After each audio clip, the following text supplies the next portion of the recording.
શ્રી થોડો સમય જ્યારે આ ખ્યાતિનો બનાવ બન્યો અને એના પછી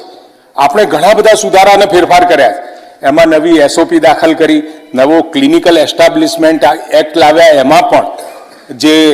આરોગ્ય મેળાઓ થાય છે, હોસ્પિટલો જઈ અને ક્યાંક આરોગ્ય મેળા કરી અને દર્દીઓ ત્યાં સુધી લેવાની વ્યવસ્થા, આ બધા ઉપર આપણે કંટ્રોલ કરવાનો પૂરો પ્રયત્ન કર્યો, જેથી કરી અને આખો જે ખ્યાતિનો બનાવ બન્યો માનનીય અધ્યક્ષશ્રી,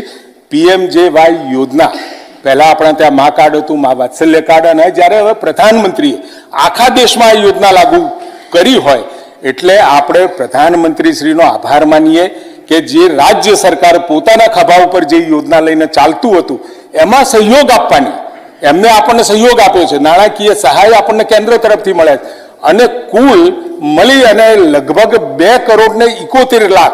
દર્દીઓને આપણે સારવાર આપીએ છીએ। ક્યાંક જે ખ્યાતિનો બનાવ બન્યો માનનીય અધ્યક્ષશ્રી, એની અંદર આપણી વ્યવસ્થા તો ફૂલ પ્રૂફ હતી, પરંતુ જે ગુનાહિત અને અમાનવીય કૃત્ય કર્યું છે એમાં જે આપણે સીડી અપલોડ કરીએ છીએ, એન્જિયોગ્રાફી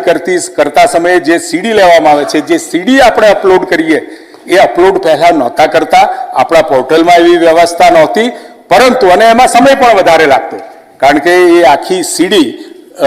અપલોડ કરવામાં આવે એટલે એને અપલોડ થતાં પણ સમય લાગતો, એટલે આપણે ફિઝિકલ પેપરમાં ક્યાં આગળ બ્લોકેજ છે એ સીડીના આધારે એ જે તે હોસ્પિટલ આપણને એ ડોક્યુમેન્ટ અપલોડ કરતી અને એના આધારે આપણી સમગ્ર ચકાસણી દરમિયાન એ તમામ ડોક્યુમેન્ટ ચકાસ્યા પછી એને આપણે પ્રી ઓથની પણ એપ્રુવલ આપતા અને એના આધારે પછી માનનીય અધ્યક્ષશ્રી ચૂકવણું પણ કરવામાં આવતા। પરંતુ ખ્યાતિનો બનાવ જે બન્યો એ બન્યા પછી માનનીય અધ્યક્ષશ્રી તાત્કાલિક આપણે એસઓપી બનાવી, ક્લિનિકલ એસ્ટાબ્લિશમેન્ટમાં પણ લીધું અને હવે પછી આ એસઓપીને એના આધારે હવે સીડી અપલોડ કરવાનું નિશ્ચિત કર્યું છે અને માનનીય અધ્યક્ષશ્રી આ રાજ્યનો ગૃહ વિભાગ આદરણીય મુખ્યમંત્રીના અધ્યક્ષપણા નીચે